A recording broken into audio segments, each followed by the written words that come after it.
Testing of them and having people trained to go out to these elevators and handle inspection jobs out there and make sure these machines are working right, and make sure that we're getting representative samples from all the cars, and make sure the cars are clean. That's always tough. You know, telling elevators that, you know, that car's not clean enough, it's got to be cleaned again. And they're very, the government's very strict in these areas. Hello, I'm Bob Pyle. I'm Twyla Young, and this is 5 Country Close-Up. Tonight we'll find out what goes into grading Iowa's grain crop. And we'll also do some fancy flying. But first, a look at this country's Social Security system and how some folks want to change it. Twyla? Bob, the Social Security system has been around for more than 40 years. In the beginning, it was designed as a supplemental retirement income, but it's come to include disability benefits, medical payments, survivors benefits, and a whole raft of complicated programs. But some folks feel it does not adequately protect women, or more specifically, that it does not adequately protect the non-working spouse in a marriage. Well, that and other problems that with the system have led to a lot of controversy lately over what ought to be done to make the Social Security system more fair. The Social Security system began in the mid-30s to provide what one expert calls a minimum wage in retirement. Unfortunately, for many elderly, and for the vast majority of elderly women who live alone, it is the only income they have, and it is not adequate. Now, with an increasing number of women in the workforce and increasing divorces, the formulas used to figure retirement benefits are obsolete. Well, it's a system based on dependency, and it really is built on 4 assumptions. That the male is the sole breadwinner, the sole producer of income for the family, that the female works only in the home, inside the home, that there's no economic value at all to housework, and that marriage has lasted forever. And this was, you might say, this probably reflected the majority of society in the 1930s, when the system was originally enacted into law. Recently, an advisory council studying the system issued a report which contained a proposal for a so-called earnings sharing system. Its main thrust is twofold. First, it would equalize retirement benefits. Currently, because of the formulas, the system generally pays more in benefits to a couple which had only one income during the working years than to the 2-income couple. Most women find themselves working in the paid workforce quite a bit and often choosing to remain at home with small children for child rearing for a few years. And of course, as the structure stands now, they're really punished for that because they become 0 years that have to be added in to produce an average annual income over their whole working life. And then it is that average annual income figure to which a formula is applied to get the benefit level. Judy Dolphin is one of those people. I taught school for 8 years before I had children, and I assumed that what was coming out of my paycheck and being put into the Social Security system was a retirement plan. Just recently, I wrote to Social Security because I read in some newspaper somewhere you could ask for what your benefits are, and I got a postcard back saying after 8 years of teaching I had a little over $1,000 in the fund. I was just appalled that it would be so little for all those years of teaching. The second thrust of the proposal is to provide, in the event of divorce, for both spouses to share in and divide equally the retirement credits accrued during the marriage, regardless of which spouse earned the income. I look to my husband's retirement system as being much more of a protection for me. I look at his insurance as being a protection for me. But if something should happen to our marriage, I don't know where that leaves me. It's really based on the concept that marriage is an economic partnership as well as a social partnership.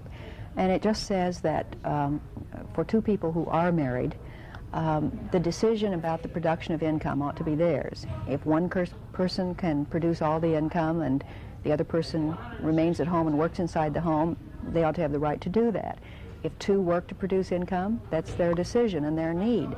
But it merely says that whatever that decision is about production of income, the income that's produced during the duration of that marriage, the retirement credits that are earned by that income ought to be shared equally by each partner. The biggest problem that some critics see in the earnings sharing plan is that while it evens out the retirement benefits and provides the non-working spouse with credits in his or her own name, it fails to provide a disability benefit for the homemaker.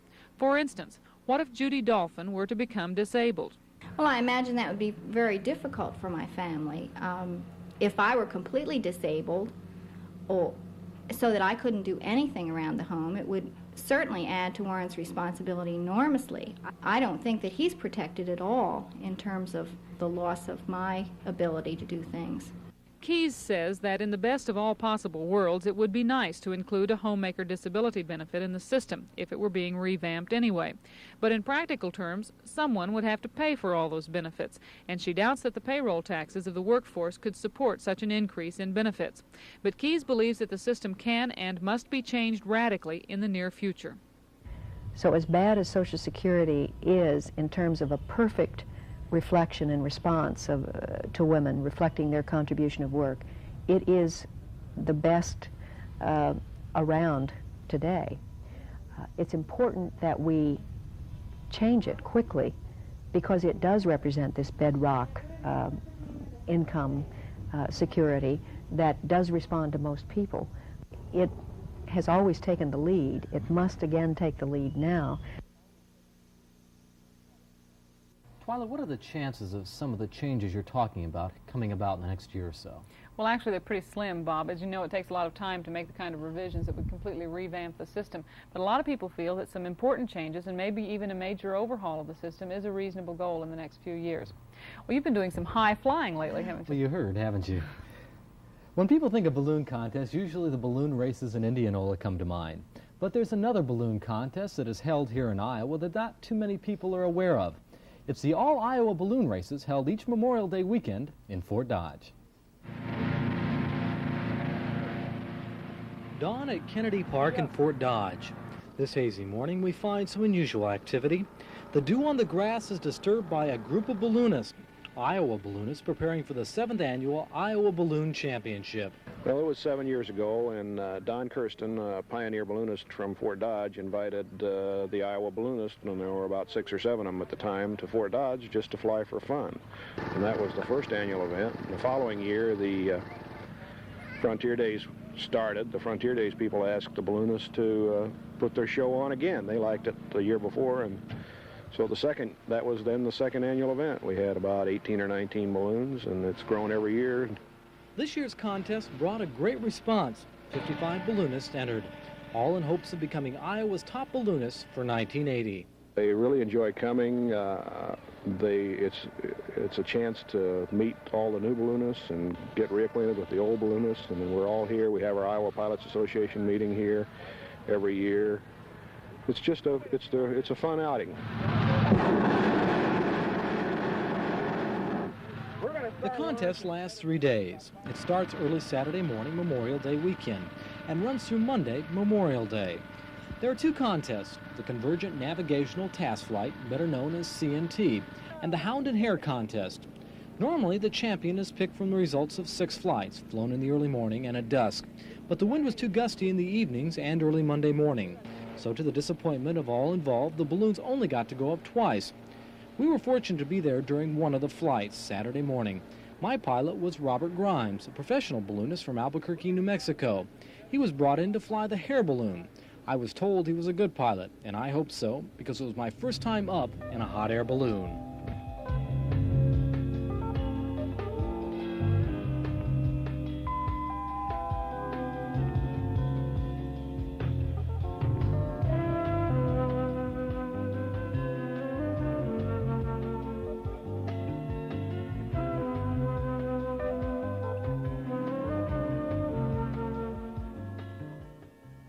If you've never been in a hot air balloon, the liftoff surprises you because you don't feel a thing. Since you're being carried by the wind offers no resistance. So except for an occasional blast from the balloon's burner, it's pure peace and quiet.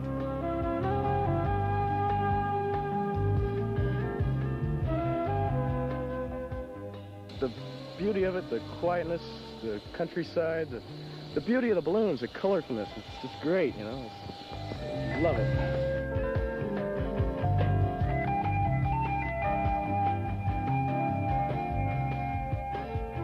It was a hazy morning. That was unfortunate because it cut visibility down. But just the same, the haze offered a unique feel that can't be explained, but only felt.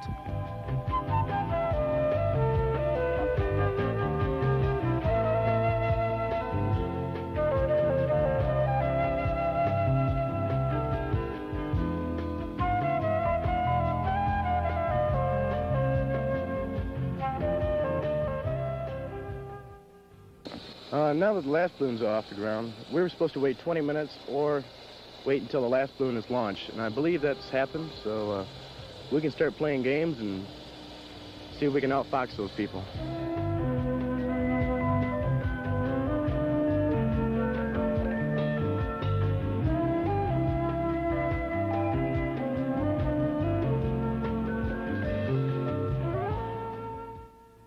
The rules state that the hair balloon can't be up any longer than an hour and 15 minutes. So about an hour into the flight, we began to descend. And when we got close to the ground, it gave Bob a chance to carry on some unusual conversations.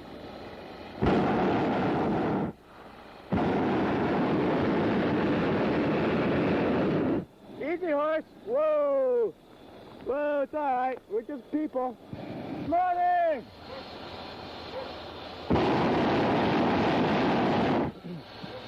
Good morning. Hey, is it okay to land? Wave if it's okay to land. Can I land out here? Our farmer friend gave us permission to set our balloon down, and moments later we were securing for what proved to be a rough landing. Catch me, come on. You okay? Yeah, it's fine. Oh. Baggie here, right there. Look at this one here. Look at this baggage. Baggie right Set that off, yeah. Look at that. He just nailed you. To increase the hound's balloon's chances of winning, they have to stay close to the hair balloon. So when the hare decides to land, the hounds can be right behind, ready to toss a beanbag streamer as near as possible to the marker set out by the chase crew of the hair balloon. The closest bag to the marker determines the winner. Go get his number and know what happened.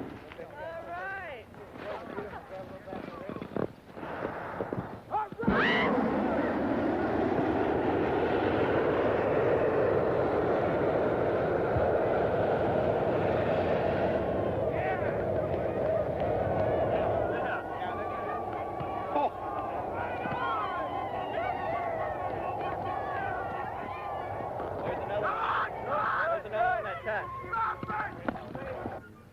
The winner of the three-day event, Grant Van Dorn of Waukee. He dropped his streamer bag just 3.5 feet from the hair balloon's marker, making him the 1980 Iowa Balloon Champion. The winner walked away with a trophy, but for the losers, well, all that was left to do was to pick up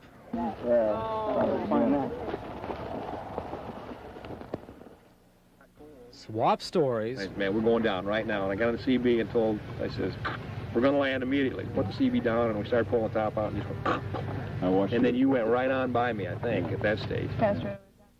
And look forward to next year. Well, we've been encouraged to keep the event going. The people of Fort Dodge like it. We get larger crowds every year. The balloonists like it. They come back in ever increasing numbers. Our local sponsors keep paying the tab. We want to keep it going. Now, sometimes you get a little discouraged, but when it's all over, it's always fun.